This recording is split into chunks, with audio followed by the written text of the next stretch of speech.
안녕하세요. 나비커머스 대표 박현영입니다. 저도 역시 브랜드 메디실리라는 브랜드를 스마트 스토어에서 운영하고 있고요. 조금 더 스토어를 잘 운영하기 위해서 네이버 스마트 스토어 센터에서 교육도 받고 학교에서 공부도 하고 있는 그런 사람입니다. 오늘 여러분께서 스마트 스토어에 일단 오픈하셨다라고 제가 보고요. 그 오픈한 스마트 스토어를 어떻게 잘 노출할 것이며 또 최대한 판매를 좀 잘 끌어낼 수 있는 그런 제가 알고 있는 팁을 알려드리도록 하겠습니다. 네, 여러분께서는 이제 구매자가 아니라 판매자가 되셨어요. 네이버 스토어에 셀러가 되셨는데요. 그러면 이 셀러로서 이제 무엇을 해야 될까요? 우선 가성비도 좋고 좋은 상품을 소싱하셔야 되겠죠. 그 상품을 일단 등록을 합니다. 아니면 본인 브랜드가 있다 하시면 그 브랜드 상품을 그대로 등록하시면 되는 거예요. 그 상품을 타 사이트와 좀 비교가 되게 좋은 구성과 가격으로 구성을 하셨겠죠. 등록을 해놓고 이제 고객이 주문을 하면 배송할 준비를 하고 계실 거예요. 그런데 주문이 쉽게 들어오지 않습니다. 그런 경우 많으실 거예요. 처음에 상품 등록을 하시고 한 일주일간은 유입수도 조금씩 있는 것 같고 어쩌다가 판매도 일어났어요. 근데 네이버에서 상위에 노출을 시켜줬기 때문에 그래요. 네이버에서는 처음에 상품을 등록하자마자 최신성 점수라는 걸 부여해서 처음에 올라온 상품을 맨 위로 끌어올려 주거든요. 네, 일주일간 그 혜택을 받으신 겁니다. 그런데 일주일이 지났는데 나에게 또 다른 주문 문자가 안 오는 거예요. 자, 어떻게 해야 될까요? 우리 홍보를 해야 됩니다. 홍보라고 하면 유료로 돈 들여서 홍보하라는 거 아니야? 라고 하실 수 있는데 물론 유료로 하면 내 몸이 조금 더 편해요. 편하고 조금 더 효과가 있을 수는 있어요. 하지만 그렇게 유료로 처음부터 광고하시기에는 광고 생태계를 너무 모르면 정말 돈으로 다 때우게 됩니다. 그래서 우리가 할 수 있는 홍보 기법과 그리고 다음에 내가 내 직원을 시키든지 아니면 광고 대행사를 시켜서 홍보를 하실 때에도 알아두면 장난 못 치겠네 라고 할 정도의 그런 팁들이 있으니까 오늘 저랑 같이 한번 40분 동안 공부해 보도록 할게요. 네이버에서 광고를 올려주고 끌어올려주고 뭐 내리고 하는 거는 머신러닝이 다 하는데요. 이 머신러닝이 좋아하는 점수가 있어요. 그거 좀 찝고요. 그 다음에 우리 스토어를 노출하기 위한 노하우, 내 손 발품을 팔아서 내가 할 수 있는 노하우에 대해서 좀 알려드리고요. 그 다음에 광고를 해보기도 하고 뭐 매출을 해보기도 하고 했는데 너무 오락나리락 한단 말이에요. 자, 그럴 때 분석해서 일단 평점 찾고요. 어떻게 해야 되는지 판매 전략을 짜는 방법, 요 순서대로 한번 제가 가볼게요. 첫 번째는 머신러닝이 좋아하는 상위 노출 점수예요. 앞에 표가 보입니다. 이렇게 머신러닝은 정말 기계예요. 명확하게 상품명 매칭되면 3점, 카테고리 매칭되면 3점, 구매평은 2점, 태그나 결제 정보에 따라서는 1점 이렇게 명확한 점수표가 있습니다. 여러분께서 이 표를 일단 머리에 인지하시고 상품을 등록한다면 아마도 상품 등록 당시부터 조금 더 노출이 수월한 상태로 노출을 하셨을 거고요. 나 어떡하지? 미리 해놨는데 이걸 보니까 이 표에 부합되지 않아 라고 하시면 오늘 배우시고 한 번쯤 수정을 좀 하시는 것도 좋을 거예요. 자, 오늘은 이 여러 가지 항목 중에서 상품명과 카테고리, 브랜드 제조사, 구매 데이터, 벌점에 대해서, 벌점과 신용정보에 대해서 이야기를 할 건데, 눈치채셨죠? 3점짜리 항목들입니다. 네. 하나하나 볼게요. 자, 일단 상품명인데요. 상품명에 수식어는 제외하고 간결하게 라고 했어요. 예를 들면 내가 허브티를 팔고 있는데 나른한 오후에 생각나는 허브티, 뭐 이렇게 상품명을 정했다고 해보세요. 어떤 고객이 나른한 오후를 대문에서 찾을까요? 허브티가 앞으로 나와야 됩니다. 그 허브티의 장점이 나와야 되고요. 그 허브티가 레몬인지 라벤더인지 그거부터 나와야 돼요. 그리고 정말 이 허브티는 나른한 오후에 먹으면 피로가 싹 풀려 라고 생각해서 앞에 나른한 오후를 넣으셨다면 일단은 그거는 내 관점이 고객의 관점이 아니라 내 관점이었던 거예요. 나른한 오후라는 수식어는 태그로 빼두세요. 태그도 상품명만큼은 자주 안 걸리지만 태그도 수식어에서 걸릴 수 있거든요. 네, 그렇게 하시면 됩니다. 그리고 두 번째 또 주의하셔야 될 거는 중복 키워드 금지라고 했어요. 예를 들면 가죽 가방을 파는데 이 가죽이 너무너무 좋은 가죽이야. 그래서 나는 가죽을 강조하고 싶어. 그래서 상품명을 가끔 가다가 어떻게 쓰시냐면요. 가죽 가방, 가죽 토트백, 가죽 손잡이, 가죽 핸들 이래갖고 가죽을 계속 반복을 하시는 거예요. 그러면 이 머신러닝이 이거는 가죽이야, 백이야 헷갈리기 시작합니다. 가죽은 가죽 옷도 있고요. 가죽 신발도 있고요.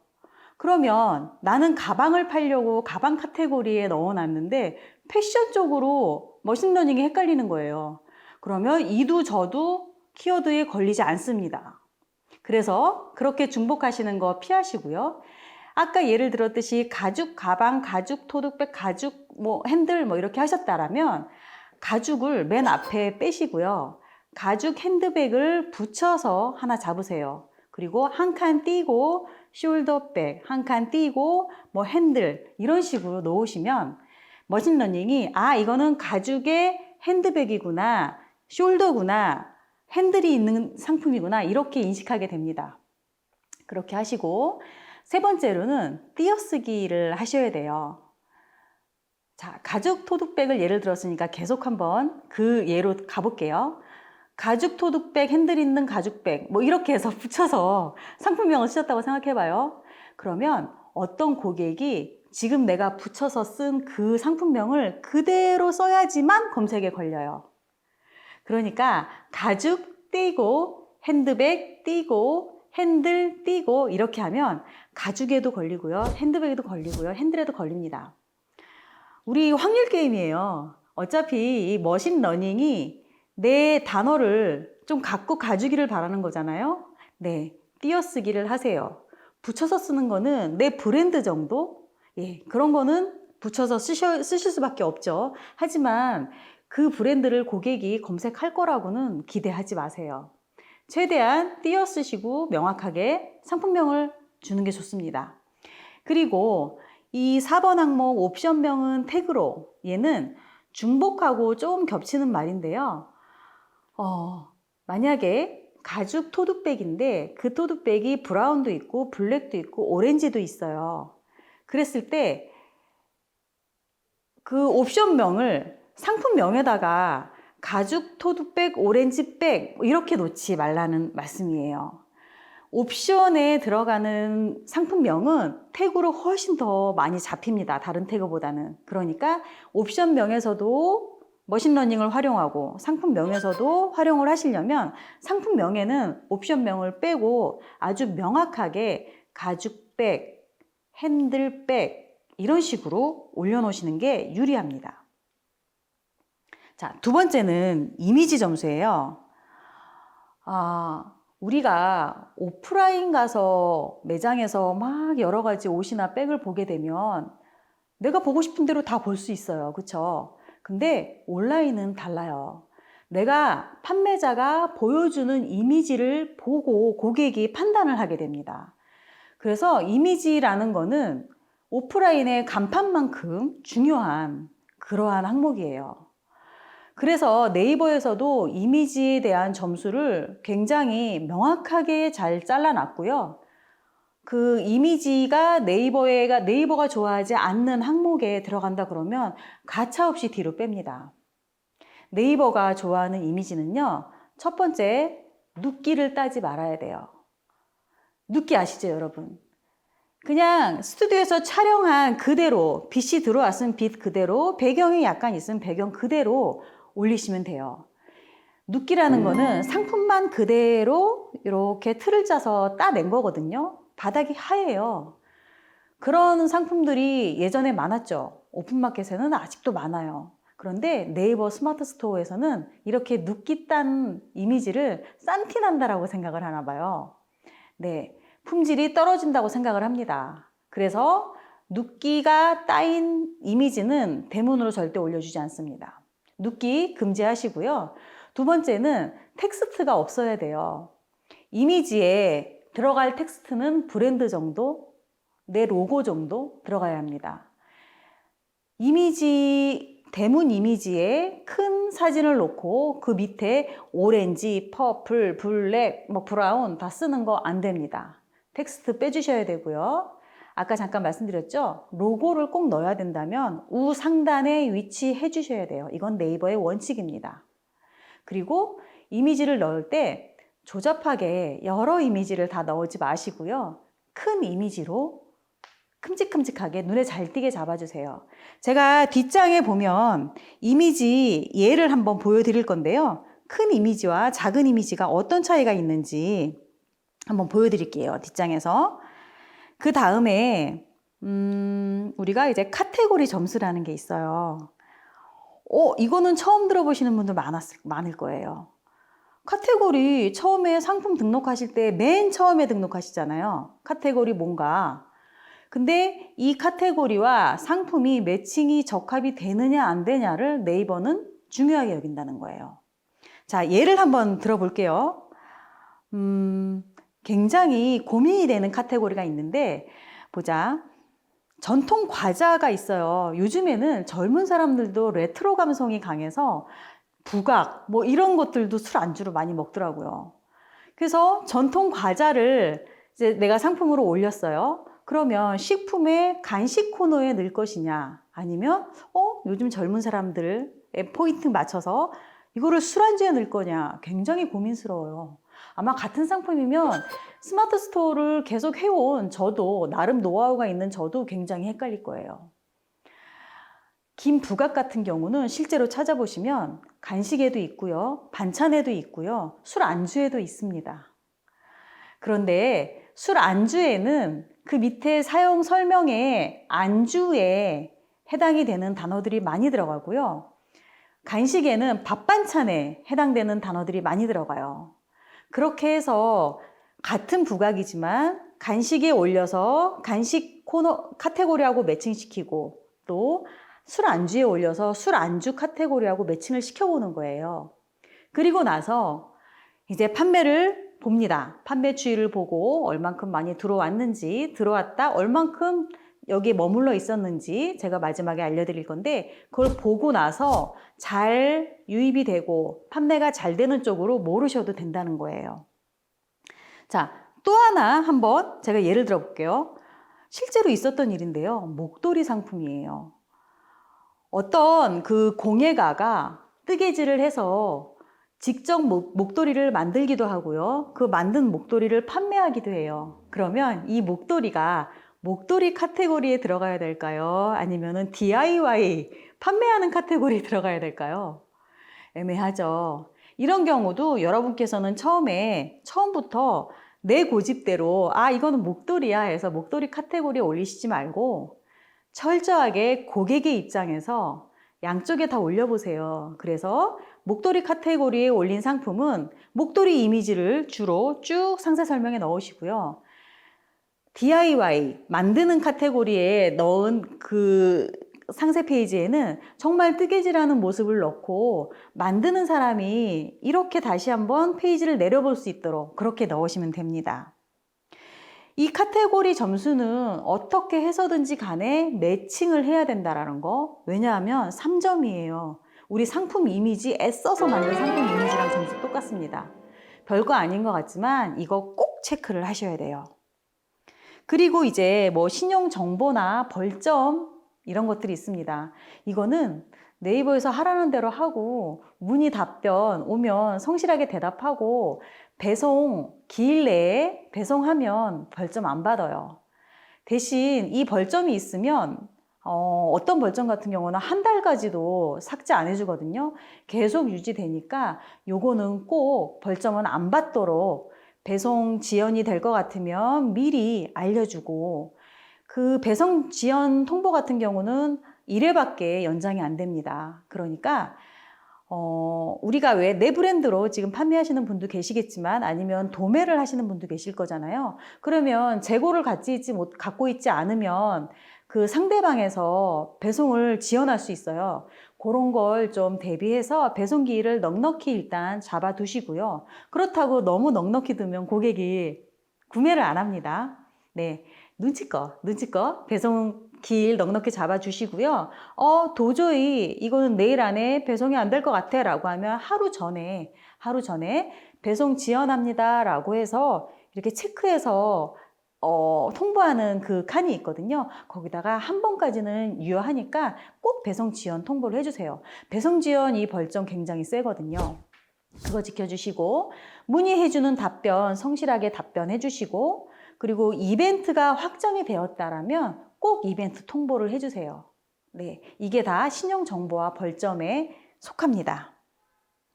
자, 그리고 하나 팁을 드릴게요. 상세 페이지에는 여러 가지의 심의사항으로 인해서 내가 하고 싶은 말을 제대로 못한 경우들이 많아요. 그런 하고 싶은 말 어디에 활용하시냐면요. 문의 답변에 활용하세요. 주변 지인한테 부탁해도 좋고, 정말 고객이 어떠한 진짜 고민이 되는 문의를 올렸을 때 그 고민에 답을 해주는 입장으로 심의를 피해서 답변을 할 수 있습니다. 네, 그 문의 답변 코너를 활용해서 이렇게 신용정보 벌점도 면하시고, 그리고 내 상세 페이지를 도움 주는 답글도 그 란을 활용하시면 좋겠습니다.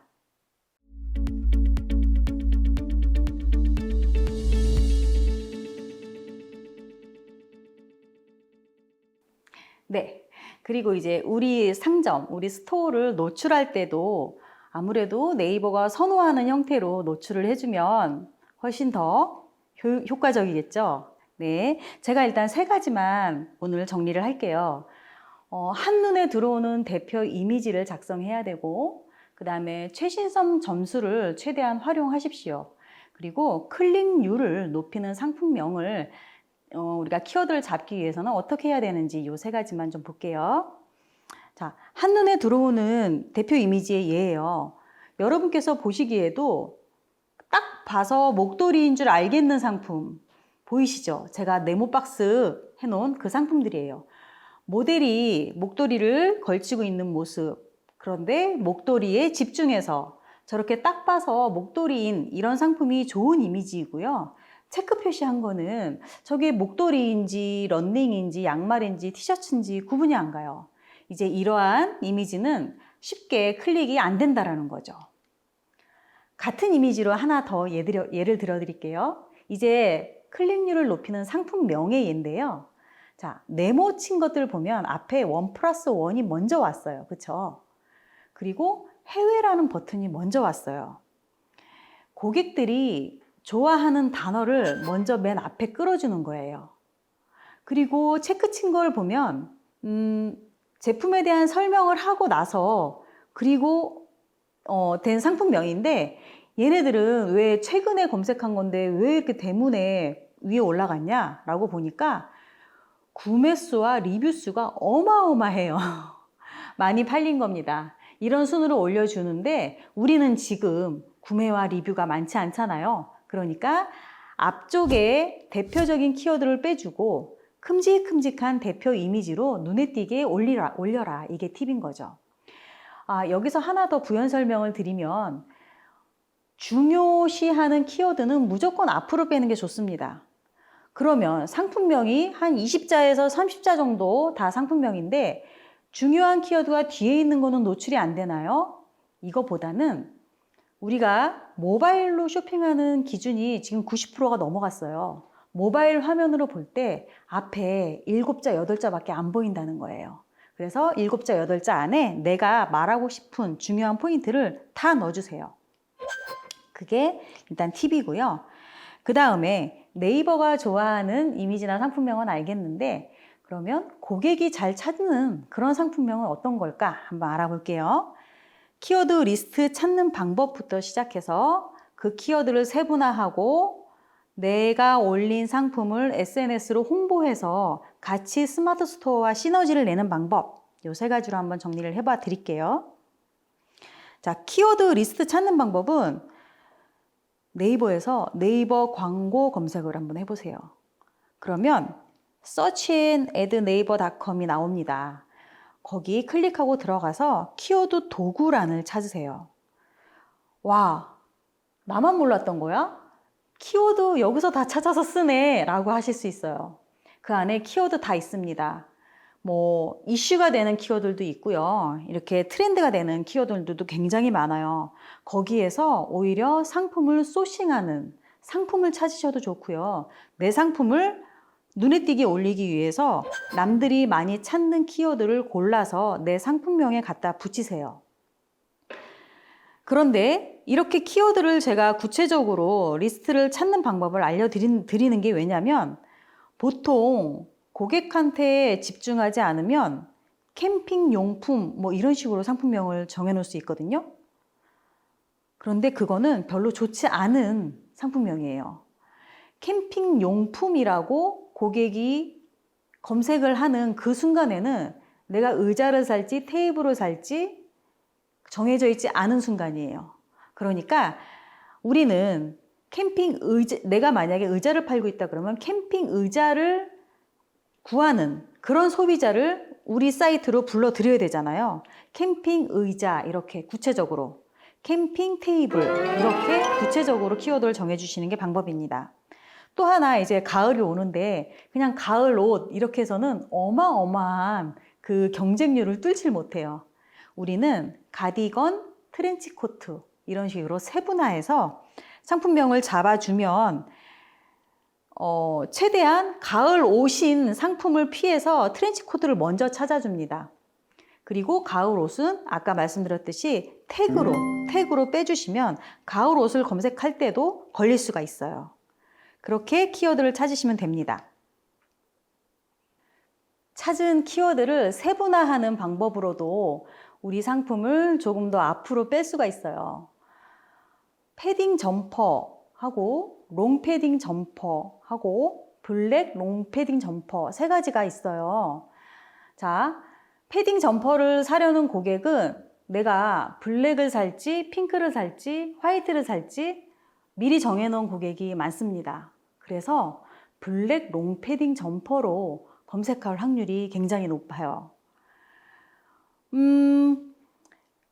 우리가 그냥 패딩 점퍼라고 놨다가 블랙 롱패딩에서 잘리거든요. 만약에 우리가 패딩 점퍼인데 컬러가 굉장히 다양해요. 그러면 패딩 띠고 점퍼 이렇게 상품명을 잡는 것도 방법이에요. 그리고 우리가 갖고 있는 구성 중에 블랙이 포함되어 있다면 블랙 띠고 패딩 띠고 점퍼 이렇게 갖고 가는 게 패딩에도 점퍼에도 블랙에도 걸릴 확률이 높습니다. 자, 또 하나 이거는 어떤 강의 아니나 교환에 나와 있는 게 아니에요. 제가 여러분께 노하우를 말씀드리는 건데요. 스마트 스토어에 상품을 등록하려면 우리 사진 촬영하잖아요. 그리고 상세 페이지 기획하기 위해서 시나리오 짜잖아요. 그때 미리 내 SNS에 홍보를 한번 하세요. 저희는 그래서 1 상품 등록, 1 홍보 이렇게 얘기하거든요. 미리 SNS에 홍보해서 나 오늘 이거 이렇게 해서 촬영했어요. 이거 다음 주면 스마트 스토어에 올라갈 거예요. 라고 한번 올려주고요. 거기서 내가 원하는 태그 있으면 태그 같이 써서 홍보를 하세요. 왜냐하면 네이버는 상품을 한번 올리면 일주일 동안 최신성 점수라는 걸 주잖아요. 그렇죠? 그 최신성 점수를 받을 때 SNS와 같이 시너지를 내려면 미리 홍보하는 게 굉장히 효과가 좋습니다. 아, 그게 뭐, 내 SNS는 그렇게 사람이 많이 들어오지도 않고, 얼마나 효과가 있을까라고 생각하실지 몰라도, 그 SNS에 걸어놓은 태그가 또 블로그를 타고, 내 친구의 SNS를 타고, 이런 식으로 해서 그 태그에 효과가 있어요. 그러면 네이버에서 내가 대문에 걸어놓은 태그가 한번 네이버 검색에 걸리면 그 블로그에 걸렸던 태그, SNS에 걸렸던 태그 이런 게 다 플러스가 돼서 태그 점수가 올라갈 수 있거든요. 그래서 꼭 예고를 하시는 걸 제가 꼭 강추를 드립니다. 최신성 점수라는 거는 딱 7일이에요. 7일이니까 여기서 또 한 가지 우리가 생각해 볼 수 있는 게 뭐냐면 내가 스마트 스토어에 올리고 이제 운영하려고 하는 상품이 5개가 있어요. 5개 하루에 다 올릴까요? 아, 이거 일이니까 하루에 다 5개 올려놓고 나 그냥 잊어버릴래. 이러지 마시고요. 한 가지 사진 찍고 SNS에 올리고 스마트 스토어에 등록하고 자, 일주일 있다가 2번째 상품 올리세요. 그 후에 3번째 상품 올리세요. 이렇게 해서 일주일의 최신성 점수를 최대한 끌어가는 게, 이용하는 게 일단 노하우고요. 그렇게 내가 운영하고자 하는 5가지 상품 전부 다 최신성을 최대한 활용하시는 겁니다.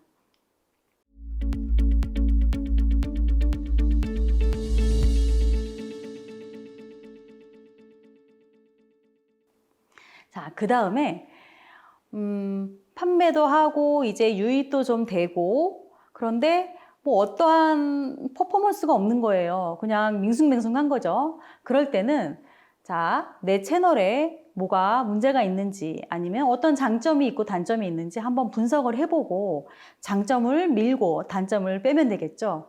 예, 분석을 통해 판매 전략 짜는 방법 이야기 드리겠습니다. 애널리틱스에 접근하시면 돼요.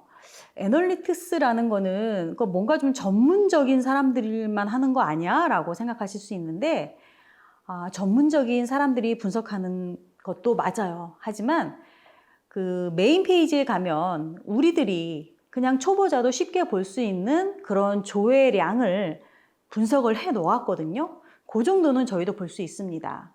애널리틱스 화면에 가면 방문자 수와 그 방문자의 방문 횟수, 그리고 페이지 뷰하고 유입 검색어, 또 신규로 몇 명이 들어왔고 재방문으로 몇 명 들어왔는지, 고객이 1명 들어와서 체류 시간이 몇 초인지, 그 방문당 PV까지 다 자세하게 분석이 돼 있습니다. 이 애널리틱스 같은 경우는 습관이 한번 되면 아주 유용하게 쓸 수 있는 사이트라서 한번 초반에 사이트를 애널리틱스에 분석하도록 걸어놓고 습관적으로 들어가 보시면 좋을 것 같아요. 애널리틱스 들어갔는데 가장 눈에 쉽게 띄는 게 뭐냐면 노출수하고 체류 시간이에요. 자, 노출수가 떨어졌다. 우리 어떻게 해야 될까요? 노출수가 떨어졌다는 거는 사람들이 일단 내 이미지를 보질 않는다라는 거예요. 그러면 제가 처음에 말씀드렸던 대표 이미지, 썸네일을 한번 교체해 보시고요. 그리고 상품명을 약간 후킹하는 상품명으로 한번 바꿔보세요. 그리고 봤는데 노출은 많이 되고 있어. 그런데 들어왔다 금방 나가는 거야. 자, 체류 시간이 안 나올 때는요. 어떤 상품일까요? 관심이 있어서 들어왔는데 별 볼 게 없는 거예요. 이 상품 한 가지가 별 볼 게 없을 수도 있고요. 상품의 라인업이 없어서 볼 게 없을 수도 있어요. 자, 우리 오프라인 매장도 마찬가지예요. 관심이 있을 것 같은 상품이 있어서 한번 들어갔는데 더 이상 볼 게 없네? 상품 가짓수가 너무 없고 얘는 뭐 나랑 이렇게 안 맞는 것 같아 라고 하면 금방 나오게 되잖아요. 똑같습니다. 이 오프라인의 간판이 제가 썸네일이라 그랬잖아요. 네, 썸네일을 보고 들어와서 다른 다양한 제품이 있으면 오래 머물게 되거든요. 그러니까 체류 시간이 떨어졌다 그러면 상품의 상세 페이지를 조금 길게 작업을 해보시던지 아니면 연관 상품으로 등록을 해보세요. 같은 브랜드가 아니어도 연관 상품으로 등록이 가능하거든요. 내가 재킷을 사러 들어왔는데 면티를 같이 넣어보는 거죠. 같이 코디한 사진을 올려놓으면 금상첨화고요. 그런 식으로 연관 상품을 연결시켜서 체류 시간을 머물게 하는 게 답입니다. 그리고 또 하나, 신규 방문자하고 재방문자 수가, 신규 방문자는 많은데 재방문자가 떨어진다든지 신규 방문자가 별로 없는데 재방문자는 굉장히 비율이 높은 편이야 라고 하면 그에 맞춰서 프로모션을 좀 증가하든지 아니면 재방문사를 위해서 SKU를 좀 늘리든지 라는 방법이 있을 수 있습니다. 자, 애널리틱스 말고도 스토어 관리자 센터에 가서 분석할 수 있는 방법이 있는데요. 쉽게 할 수 있는 방법이 두 가지예요. 일단 재구매 고객을 반겨주면 굉장히 반가워합니다. 우리 똑같잖아요. 어떤 음식점에 몇 번 갔는데 그 사장님이 나를 몰라봐. 그러면 저 여기 몇 번 왔는데요 라고 먼저 이야기를 할 수도 있잖아요. 또 반대로 나 이 집 2번밖에 안 갔는데 2번째에 그 사장님이 나를 딱 알아봐. 지난번에 보다는 뭐 커트를 하셨네요. 이런 식의 인사를 해주면 굉장히 반갑잖아요. 저 2번밖에 안 갔는데 그 집 단골 하고 싶어집니다. 그런 식으로 우리도 온라인 스토어 안에서 재구매 고객을 반기는 방법을 최대한 한번 써보고요.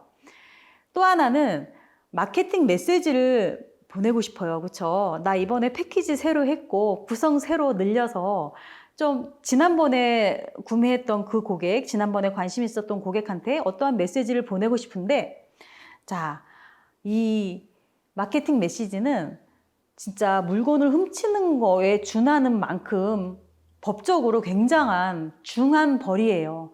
고객이 응하지 않았을 때 마케팅을 보내면 안 됩니다. 개인정보 보호법 때문에 지금 그렇게 됐는데요. 스마트 스토어 상에는 합법적으로 마케팅 메시지를 보낼 수 있는 방법이 있더라고요. 두 가지 알아볼게요. 네, 우선 재구매 고객 반기는 방법 해볼게요. 저희가 그 셀러 센트럴에 들어가면 혜택 등록이라고 있어요. 그쵸? 이 혜택 등록에 가면 첫 구매 고객한테 포인트를 줄 건지 재구매 고객한테 포인트를 주거나 뭐 다른 혜택을 줄 건지 여러 가지 카테고리가 있습니다. 그 중에서 재구매 고객한테 내가 뭐 원이나 퍼센테이지로 적립금을 주겠다라고 미리 걸어 놓으세요. 그러면 이거 같은 경우는 한번 걸어 놓으면 이분이 재구매 고객인지 첫 구매 고객인지 신경 안 써도 되거든요. 자동으로 지급이 되는 거니까 이렇게 설정을 해 놓으면 재구매 고객 입장에서는 이 사람이 내가 지난번에 한 번 들어왔다 2번째 들어온 걸 알아보네 라고 하면서 기분 좋게 그 적립금을 쓰게 됩니다. 근데 이런 적립금이나 포인트를 지급할 때 항상 그 포인트가 좀 남아 있어야 돼요. 그러니까 여러분들이 갖고 계시는 잔고 내에 포인트를 한 10,000원 언더로 항상 좀 남겨놨다가 이렇게 활용하시면 재구매 고객이 내가 1만큼 신경 썼는데 10만큼 신경 쓴 것처럼 그런 효과를 좀 발휘를 할 수 있습니다. 그리고 합법적인 마케팅 메시지 보내기라고 제가 말씀드렸죠. 이거 역시 소식받기를 찜해 놓은 고객이 계세요. 소식받기를 찜할 때 마케팅 동의를 하거든요. 그거를 저희는 합법적으로 마케팅 동의한 분께 마케팅 메시지를 보낼 수 있는 거예요. 한 달에 한 번씩 이 고객들한테 새 소식을 보낼 수 있어요. 그러니까 새로운 상품이 업그레이드 됐거나 아니면 내 상품에 어떤 홍보를 하고 싶을 때 이 새 소식 받기 고객들을 한 달에 한 번씩 꼭 활용을 하시고요. 그래서 소식 받기 인원수를 늘리는 게 굉장히 중요해요. 찜하기를 늘려야 소식 받기가 되잖아요. 네. 우리 지금 코로나 때문에 밖에 많이 못 나가는데 주변 지인한테 전화해서 찜하기, 소식 받기 많이 늘려놓으세요. 뭐 당장 사라는 거 아니니까 큰 부탁 아니잖아요. 그렇죠? 네, 찜하기, 소식 받기, 구독자 수를 늘려놓으면 이렇게 한 달에 한 번씩 내가 프로모션을 줄 수도 있고, 그리고 저희 홍보, 저희 브랜드 홍보라든지 신상품 홍보 충분히 할 수 있습니다. 자, 이렇게 제가 노출과 그 매출이 상승하는 비법을 간단하게나마 알려드렸어요. 그런데 저 역시 그랬거든요. 실천을 하냐 안 하냐가 문제인데, 자, 이 실천을 하느냐 안 하느냐가 매출을 좌우합니다. 한번 강의 들으신 대로 오늘 바로 실천을 한번 해보시면 아실 거예요. 일주일 뒤에 어떠한 반응이 올 거고요. 최소한 3개월은 이러한 스마트 스토어 노출 노하우라든지 판매 상승 노출 노하우 들으신 대로 그대로 한번 따라 하시면 아마도 매출이 오르실 겁니다. 특히 중요한 거는 이 페널티만 꼭 받지 마시고 애널리틱스 분석하시면서 고객이 왜 여기서 체류했을까? 왜 금방 나갔을까? 또는 어떤 고객이 다시 들어올까? 이걸 한번 가만히 곰곰이 분석을 해보세요. 그리고 또 하나는 신규 고객을 잡는 일보다는 재방문 고객을 부르는 일이 더 쉽습니다. 아까 말씀드렸듯이 재방문 고객에게 우리가 줄 수 있는 포인트, 우리가 베풀 수 있는 혜택, 베풀어서 재방문 고객을 꼭 붙잡고요. 그 고객들은 관심이 한번 있었던 분들이기 때문에 또다시 들어오고 또 다른 신규 고객을 같이 들어올 수 있습니다. 재방문 고객 잡는 법 꼭 다시 한번 체크하시고요. 오늘 짧은 시간 동안 저와 함께 우리가 스마트 스토어에서 소자본으로 노출하는 방법에 대해서 알아봤어요. 자, 다시 리마인드 하는 개념으로 제가 한번 처음부터 중요 포인트만 말씀을 드릴게요. 우리가 스마트 스토어에 이제 오픈해서 셀러가 되었는데 이 셀러의 역할이 좋은 상품을 가져오고 좋은 구성으로 기획을 하고 배송할 준비만 해서는 안 된다. 이제 홍보를 준비해야 된다라고 제가 말씀드렸어요. 그런데 홍보를 할 때도 그냥 열심히 홍보만 하는 게 아니라 머신러닝이 좋아하는 그런 키워드를 써서 이왕이면 앞페이지에 노출될 수 있는 방법을 한번 알아보자 라고 해서 제가 머신러닝이 좋아하는 점수표를 한번 공유를 해드렸어요. 상품명과 카테고리와 이미지, 벌점과 구매 데이터와 신용 정보가 3점 항목으로 중요해졌고요. 상품명을 잡을 때는 일단 수식어는 넣지 말아라. 최대한 간결하게 중복 키워드를 피해라 라고 말씀드렸고요. 상품명을 잡으실 때는 띄어쓰기를 해서 모든 고객들이 다 검색할 수 있도록 해라 라고 말씀드렸고요. 옵션명을 상품명에 넣지 않는 게 좋아요. 옵션명은 어디에? 태그로 옮기십니다. 자, 두 번째, 이미지는 눕기 따지 말아야 돼요.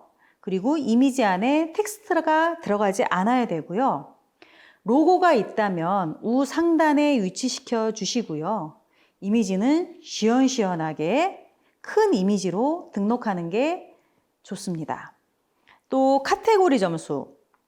카테고리는 내 상품과 카테고리와 매칭이 되는지 안 되는지를 가장 중요하게 봅니다.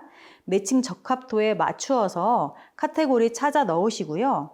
애매모호한 경우에는 두 카테고리에 나누어서 넣으시라고 제가 팁을 드렸습니다.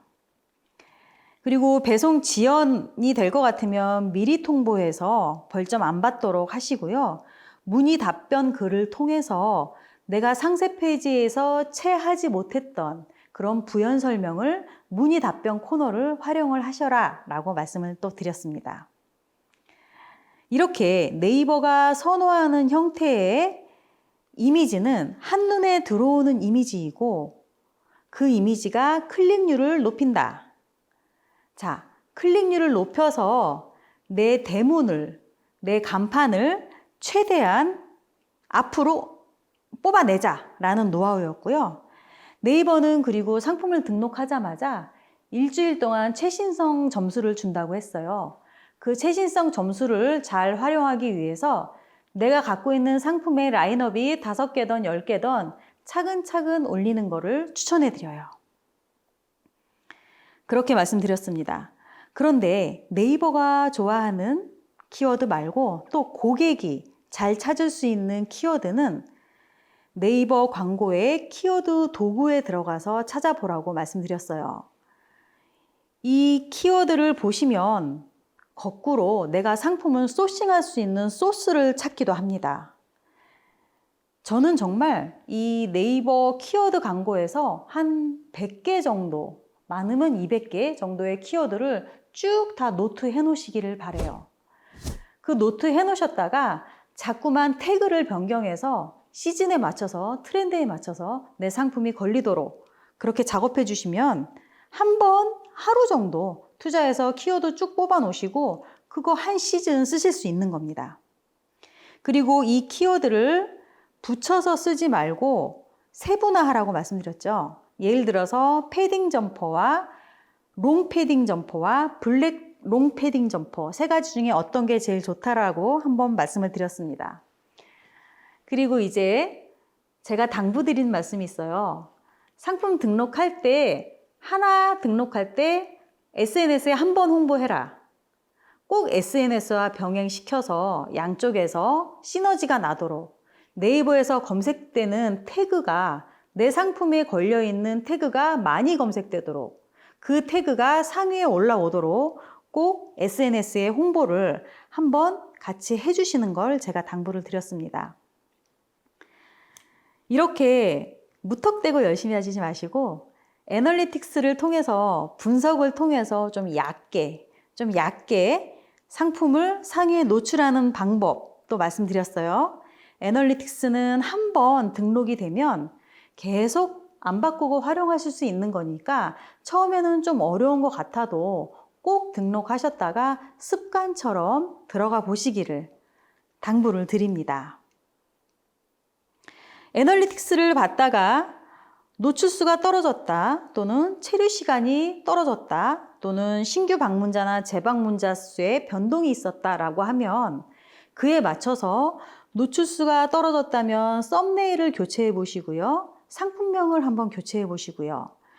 만약에 체류 시간이 현저하게 떨어졌다라고 하면 볼 게 많아야 되니까 연간 상품으로 상품을 등록시켜 주시던지 상세 페이지를 조금 더 길게 잡아서 볼거리를 많이 제공을 해주시는 걸 추천드리고요. 신규 방문자나 재방문자가 변동이 많다라고 하면 프로모션 행사를 좀 하신다든지 내 상품의 라인업, SKU를 증가해서 사람들이 와서 이것도 보고 저것도 볼 수 있도록 그러한 장을 마련을 해놔주세요.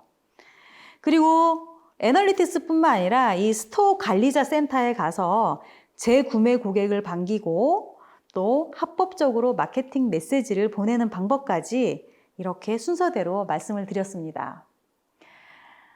저희 다 같은 소상공인이잖아요. 네, 광고를 아무 무리 없이, 아무 아쉬움 없이 광고비 주고 하시는 그날까지 일단 이 광고 생태계를 이해하고 여러분이 이 이해하는 광고 생태계를 활용해서 스마트 스토어에서 많은 판매와 주문이 일어나기를 바라겠습니다.